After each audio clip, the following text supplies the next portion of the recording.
Hi everyone, I'm Ben. I am a customer success manager here at TradeCentric, and I work with customers all over the world, which gives me a pretty good view of what's moving through B2B trade right now. One of the biggest shifts is the wave of the eInvoicing mandates that's rolling out across Europe, Middle East and beyond.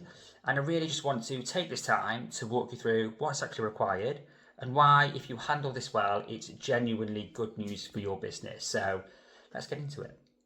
So what does a mandate actually require? So one thing's for sure, a PDF emailed to a customer has got zero compliance value under most of these rules.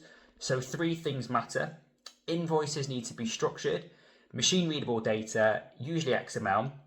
They need to travel through an approved platform or network. And in many countries, the transaction gets reported to the tax authority in real time. And most of this exists to close VAT gaps, so the consumption tax used across most of these regions, though not in the US or Canada.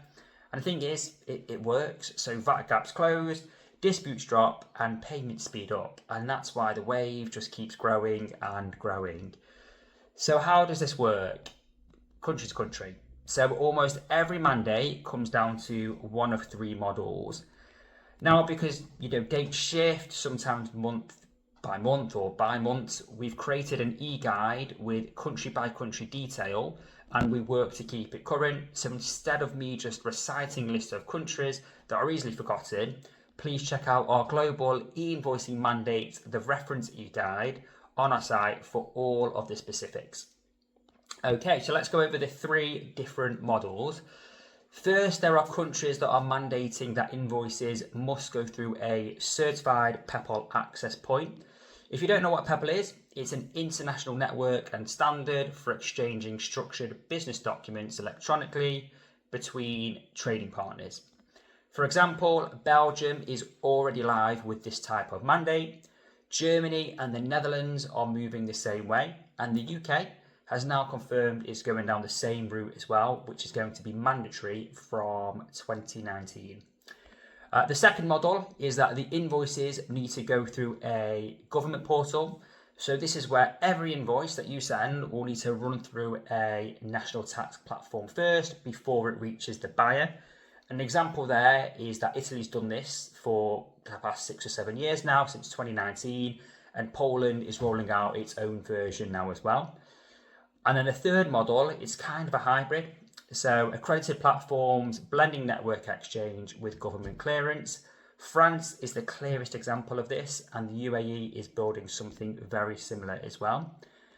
So there you've got it. You've got three different models, but with one clear direction, which is less paper, more structure, more visibility for tax authorities.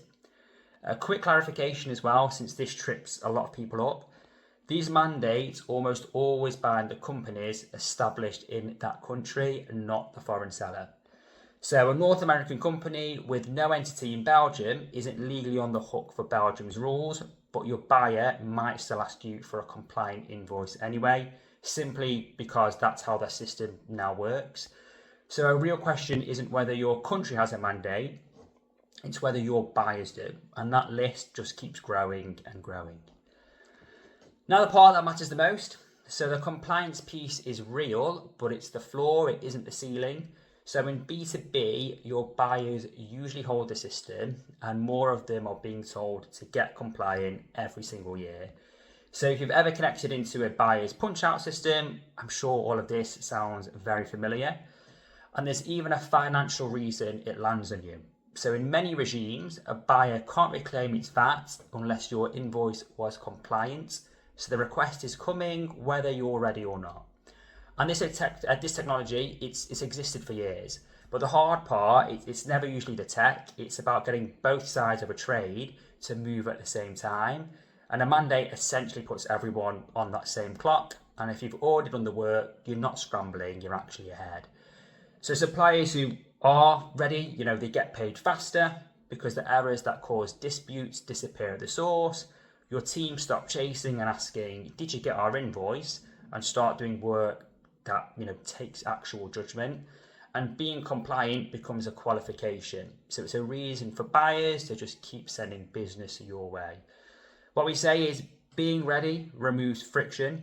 Being unprepared means you're the one supplier still emailing PDFs into a system that everyone else has already moved past. So that is the landscape. 3 models, 1 direction, and this is squarely the kind of thing that we help with here at TradeCentric, although in different ways depending on the model. Your customer success team can walk you through your setup, exactly where we fit, and where you still want a tax or legal advisor in the loop. If you aren't working with us yet, please fill out the Contact Us form on our site and do book in a call. Take a look at the e-invoice guide and reach out anytime. But yeah, thank you for watching and speak soon.